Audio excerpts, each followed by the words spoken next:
The world is waking up, and you finding your way here today is no coincidence.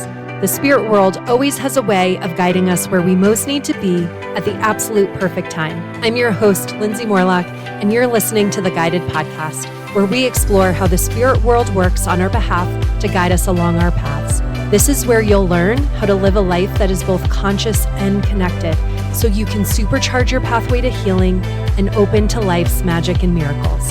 Come along this journey to see how guided you truly are.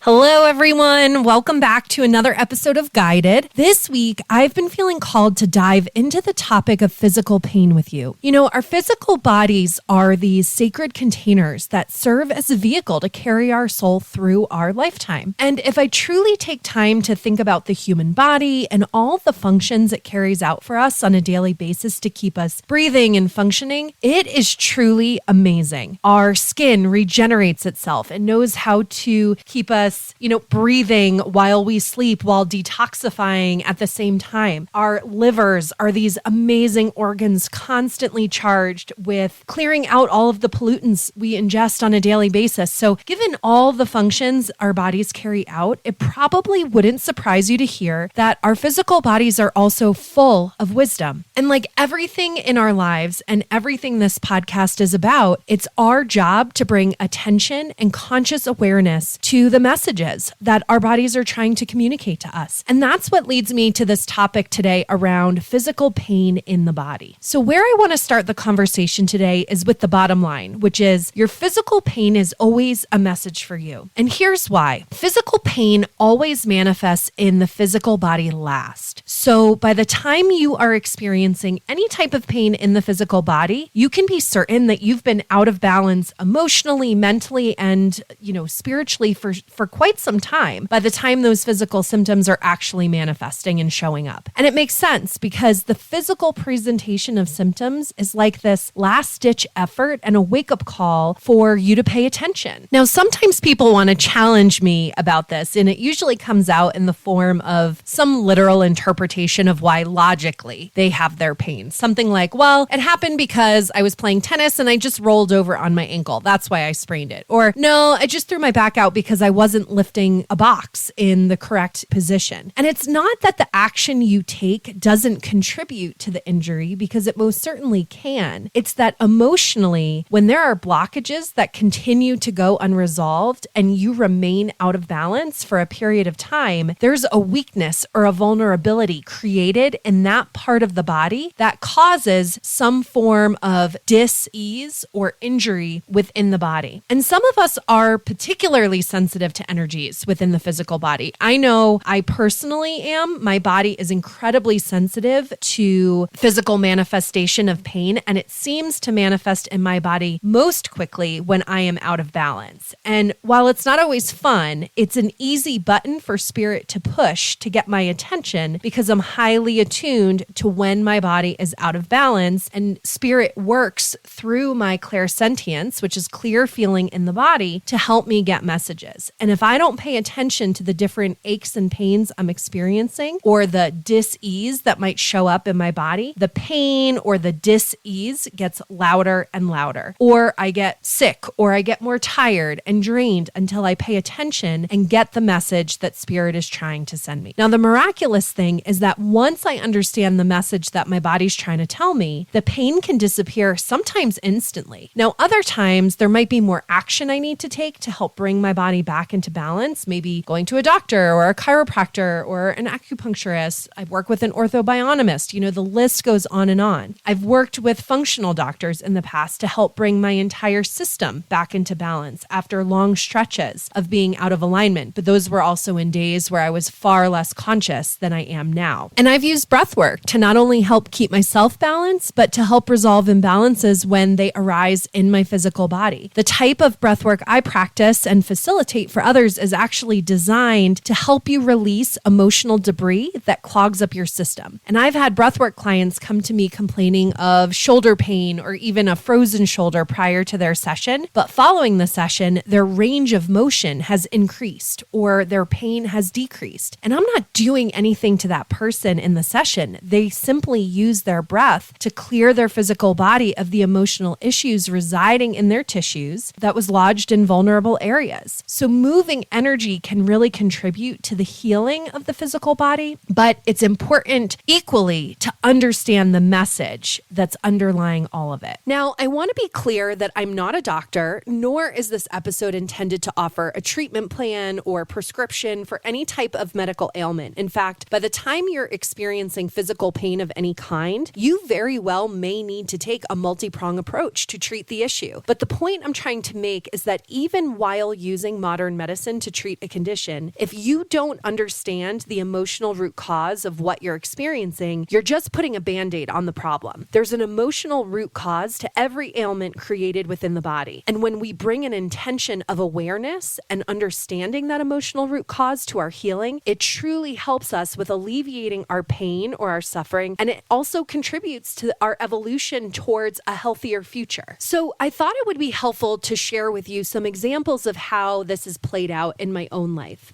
Growing up, I was highly active, from climbing trees as a kid to playing all sorts of sports. I can list an injury in nearly every section of my body from head to toe, from concussions and broken nose to sprained ankles and multiple surgeries over the years. My physical body has been speaking to me my whole life. That is clear to me now, except I wasn't always consciously aware or awake to its messages until my own awakening. But I hope some of these stories will help to illustrate the meaning and messages underlying the conditions that helped me with my own evolution. Now, you've heard me speak about my 100-pound weight loss journey before, but when I was at the end of that journey and had reached my goal weight, I naturally felt better about my outward appearance, right? I felt good about the way I looked in my clothes. I was generally feeling more confident about myself. I was also receiving positive affirmation from others and a lot of attention for the way I was eating and the discipline and the hard work that it took for me to achieve that goal. And all of that external validation helped to fuel this sense of self-worth and self-esteem, but it was coming from outside of me. It was coming externally. The problem with that weight loss journey was that I was losing weight because ultimately I felt like I wasn't going to be able to have the things I wanted in my life if I remained at my heaviest weight. And in particular, a romantic relationship was front of mind for me at that time. And I had strong beliefs that no one was going to be able to love me because I truly thought that no one would ever be able to look past my outward appearance to get to know the real me. Was that true? No. But I held such a deep belief that it was, that as a result, I found plenty of evidence in the physical world to support that belief. So when I was losing weight, did I want to be healthy? Yes. Did I want to feel better in my skin? Yes. And while these things aren't bad things to want, I wasn't really on the weight loss journey to take better care of my physical body. That was how I had to do what I wanted to do. But the truth is that I was doing those things for the purpose that I felt I needed to be different and fit into a particular mold so that I would be lovable. So my intentions were misguided. And you can actually refer back to episode 4 to learn more about the power of our intentions and subsequent beliefs and how those guide us. But back to the story. So I lose the 100 pounds and finally get to the goal I want. And what happens? I develop bad cystic acne. And my body literally feels like it's starving all the time. Those were the two results of my weight loss journey. Trying to keep the weight off became a huge challenge every day because although I wasn't aware what was going on within my body at the time, there's now research that supports the connection of leptin, which is your hunger stimulating hormone, and weight loss. So there's two different issues here. There's this ravenous hunger and the acne issue. So I want to start with the acne issue. Now, keep in mind that the irony here is that I never even had acne as a teenager, and now here I was as an adult, almost 30 years old, with an acne problem so bad that I refused to leave the house without a full face of makeup on because I was embarrassed. It eroded my self-esteem, and I was never really someone who cared much about whether I had makeup on going out in public, but I felt so embarrassed by these welts all over my face. It left me feeling like I just wanted to hide. And so I had already spent several years of my life burying my body underneath clothing like ponchos so people couldn't ever see my body with all of that extra weight. And the moment I fixed my weight problem, now I had another reason to feel unworthy. So that gives you a glimpse into what was going on in my inner world and how it was showing up,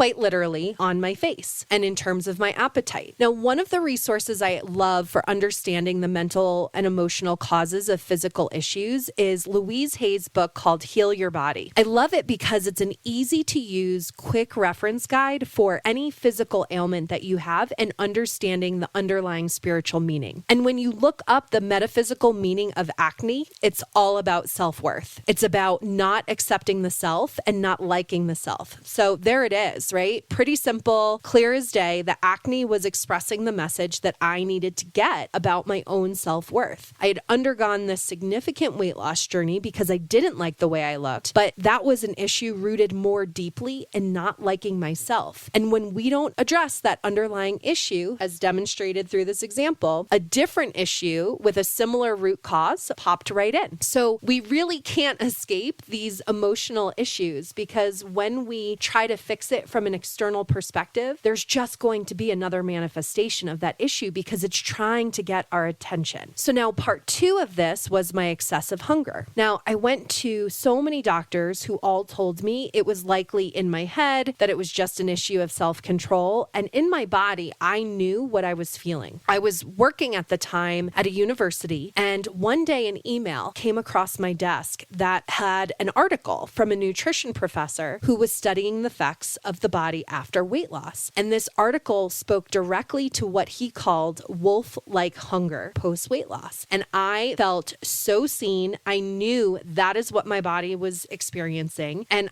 in that moment, I felt validated that this wasn't an issue of discipline, that this was truly a chemical reaction happening in my body, driving that hunger. That said, when I look up excessive appetite in this book, do you know what the underlying spiritual cause is? It's driven by fear. It's driven by a need to protect yourself and judgment of your emotions, all of which are calling for self-love, all of which reflect this lack of self-acceptance. So did I go to a dermatologist to get medication to help me with the acne? Yes. And I eventually found a functional doctor who understood how to treat the leptin issue. Both were negatively impacting me on a physical level in many ways, but I did dive into understanding the message and what I needed to help myself work on emotionally, namely my self-esteem and self-acceptance, in order to help heal this at a deeper level. It took time and patience to bring my body back into balance. I even remember when I decided I no longer wanted to be on medication for the acne, I sort of cringed as I came off of it because I was afraid it was going to come back because my doctor was telling me it was probably going to come back. But you know what? It didn't. It healed. And I believe it healed because I saw what I needed to see. I got the message. And I also want to say that the healing wasn't perfect.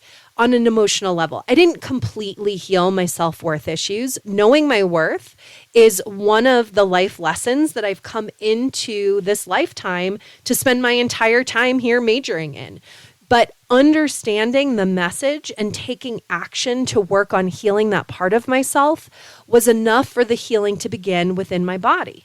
So it doesn't have to be perfect. We aren't doomed with these physical issues forever just because we don't heal something completely. There are always levels and layers to our healing, and this situation was no different. But by taking responsibility for working on this part of myself, the physical manifestation of the problem was able to clear. So let me offer another story that articulates this in a really big way, how our thoughts and our alignment and our balance impact our physical bodies, and how that is a parallel for what spiritual understanding we most need. So I guess it was nearly 11 years ago at this point, I found myself stopped at a red light for 30 seconds. And in that 30-second window, I happened to glance in my rearview mirror for a second before realizing that the man in the car behind me was distracted and was not noticing that there were cars stopped in front of him. And moments later, I found myself bracing as his car rear-ended me, sending me into 2 cars that were stopped ahead of me. Now, one thing that's important to this story is that at the time, while I was stopped at this red light, I was in my head in an incredible spiral of shame and negative self-talk. I was ruminating about my life, and I was beating myself up for a dating situation at the time that left me disappointed in just so many ways. You know, I was harping internally on the mistakes I had made, for feeling foolish, for not seeing the signs, for feeling not enough in every way that you can possibly imagine. And And the truth is that I never actually did anything wrong in this relationship. In fact, the relationship itself never even took off. It wasn't even really a thing. And yet I punished myself, blamed myself, took every opportunity to reinforce to myself that I would never be enough for anyone because I held that belief so deeply. And then boom, crash, this car hits me, sends me flying forward, right? So the man who just hits me gets out of his car, lights a cigarette, proceeds to ask me if I think we need to call the cops because my car looks okay. He was hoping, I think, that insurance wouldn't need to be involved. And I must have looked at him like he had 8 heads because his car was spewing fluids all over the road. And I was like, well, your car looks totaled. So I'm going to say, yeah, we need to call the cops. So shockingly, I was able to drive away from the scene only a bit shaken up and seemingly unharmed. I went immediately to the grocery store for some reason and was walking up and down the aisles in some sort of fog crying. I don't know why I continued to go there, but I guess that's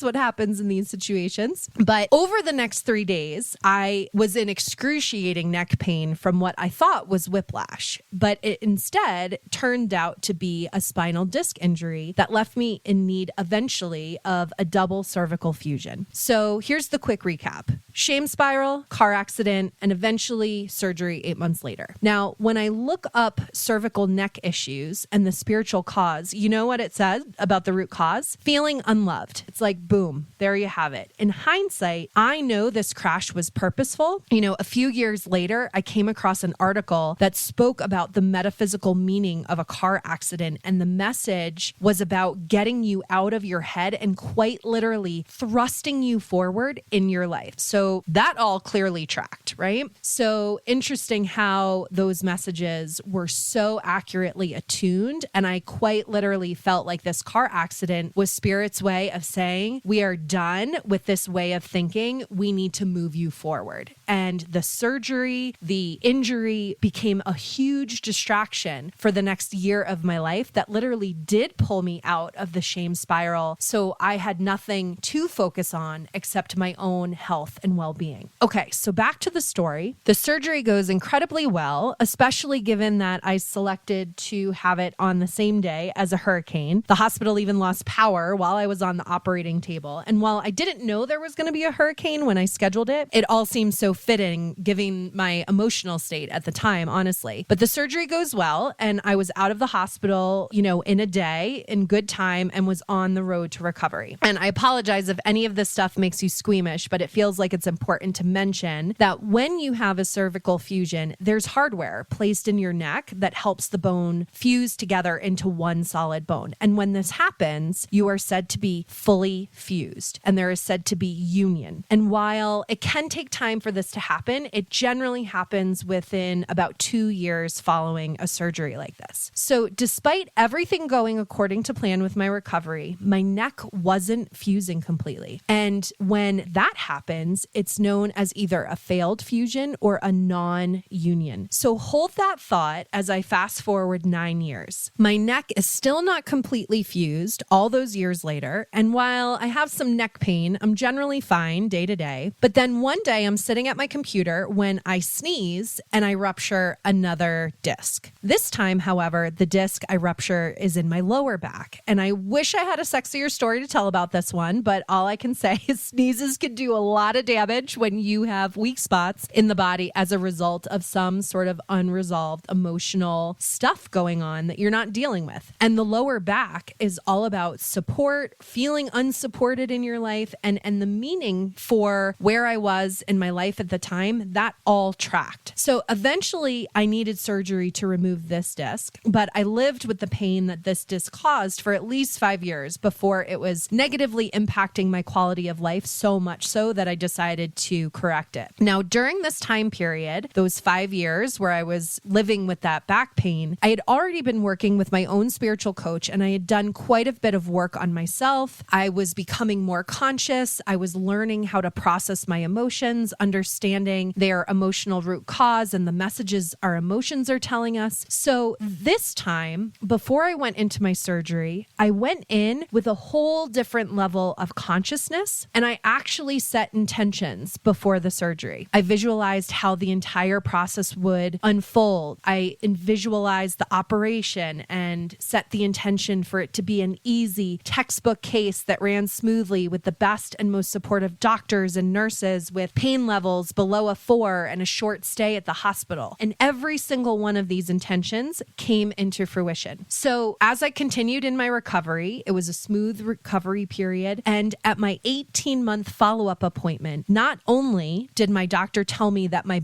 lower back had fused 6 months ahead of schedule, he also told me that miraculously my neck, after 11 years of non-union, had finally fused. You cannot make this stuff up. And I believe that my attention to my alignment, my emotions, my thoughts, and my spiritual growth are what's responsible for all of this unfolding the way that it has, and for bringing my body back into a state of balance. And the point here is I dealt with this non-union in my neck for 11 years. So you could easily jump to the conclusion that that bone was never fusing, but it did. So we keep changing and evolving. And if we take the time to lean into the messages that Spirit is trying to send us so that we can heal the emotional root causes of our ailments, our bodies can regenerate. They can restore. They can come back into balance. Our bodies are amazing. And so there is such power, in my opinion, in this story, because also when your bones don't fuse, and they call this a non-union, Spirit's metaphor there is not lost on me. Remember, at the time of my accident, I was in a place of total separation from my true self. That's what the ego does. It is the great separator. And I was in an egoic spiral, beating myself up.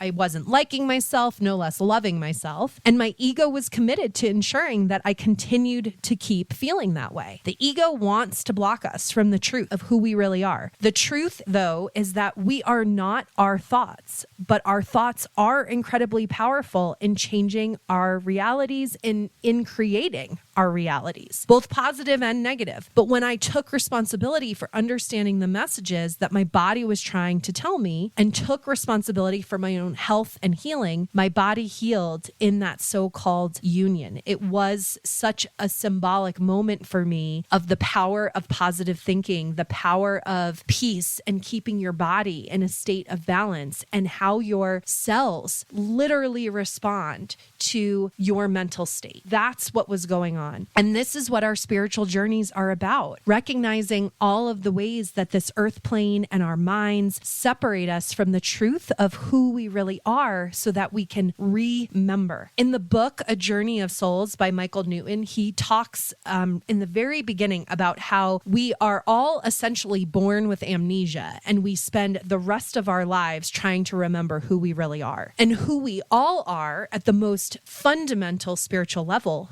is love. And yet this 3D existence is full of challenges and obstacles and beliefs and programs and paradigms that are intended to separate us from that source of love, from our true essence. But we have these incredible bodies with wisdom that truly can help us if we attune to its messages. So remember, when we are experiencing any kind of injury, illness, dis-ease on the physical level, we have been out of balance emotionally, mentally, physically, spiritually for a while. And the physical ailment is that last stop to getting your attention. So at this point, we often need to bring ourselves back into balance on the physical level first by addressing and managing the pain or the symptoms, maybe seeing doctors, tending to your needs, however they need to be tended to. However, if we don't couple this with the emotional and spiritual work and understanding the wisdom your body is trying to communicate about why the ailment is presenting itself, the body and the physical symptoms just keep getting louder and louder. So to this day, Spirit uses my body as a vehicle to deliver powerful messages to me. I've had neck pain on and off for years following the surgery, and yet as I improve my thoughts and keep my focus on my alignment and my balance, my neck pain has stopped being an issue in the same way that it was. You know, nowadays when my neck hurts, it's generally a sign that there's something I'm trying to control in my life. It happens if I'm being too rigid rigid or too set in my ways, when I'm blocking the flow of my life, I notice that neck pain in those situations takes center stage. And the more I dig my heels in and resist, the worse the neck pain becomes. And I notice that when I get clear on the message that pain is trying to communicate, the pain can often resolve immediately. When I first moved to Arizona, one day I noticed my vision was blurry. I couldn't see anything clearly, and it freaked me out because I generally have good eyesight, but it was all energetic. Spirit was telling me that I wasn't seeing a situation clearly, that I needed a different perspective. And the minute I got that message,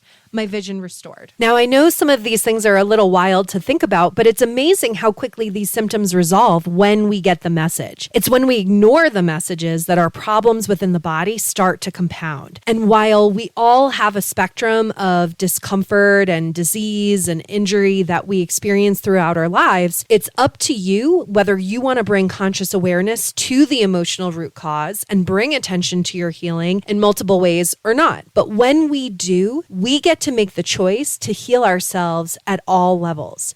So the message today is that your aches, your pains, your illnesses, injuries, they're always communicating a message to you. And the intention of this conversation is not to shame or blame anyone for their circumstances. It's just that so many of us are walking around totally unconscious to the beliefs that they hold. And those beliefs are creating our realities, right? They're creating our easefulness and they're creating our discomfort and our pain. But we have the ability to navigate these things in a conscious way. I've really learned to be grateful for the pain that I do experience physically when I experience it now, because it gives me a quick insight, quick download into what I need to understand about mental and emotional imbalances within me. And when I address them, I not only return to a state of balance more quickly and a state of health, but I also prevent the problems from coming back in the future. So I can continue on that pathway to what I want to experience, which is vibrant health. So our health and our physical bodies are just one more way, one more tool, one more vehicle that Spirit uses to guide us along our respective journeys. And so I encourage you to Google the metaphysical meanings behind your ailments, or even grab, something like Louise Hay's book that I mentioned earlier, which I will put in the show notes for you, to look up some of those underlying emotional root causes. You will find a plethora of information out there if you just take the time to look. Another tool I like to use is one of self-inquiry. Sometimes I take out my journal and I have a conversation with the part of my body that's trying to communicate with me, the part of my body that hurts or feels sick. I pretend to interview it and ask it what message it's trying to communicate with me or what it most wants me to know. And then from there, I write down whatever comes through me, and it does kind of feel like you're making it up sometimes when you first try it, but the wisdom that can come through in these little nuggets, it's very powerful. Your body is incredibly wise, as is your soul, and you have the ability to access that wisdom at any time. Even if you have a deck of oracle cards, you could use those to help you understand what messages are trying to come through. The point is your intention to seek to understand what's going on beneath the surface of the expression of that physical pain. That is where the true answers lie. So until next time, may you connect with the wisdom of your own body and pay attention to all the messages that are trying to get your attention. Bye for now. Thank you so much for listening to the Guided Podcast. If you enjoyed this episode, I would be so grateful if you would share it with a friend or even leave me a review so we can ensure that it makes its way into the ears of listeners who need to hear these messages most. Until next time, may you remember how guided you truly are.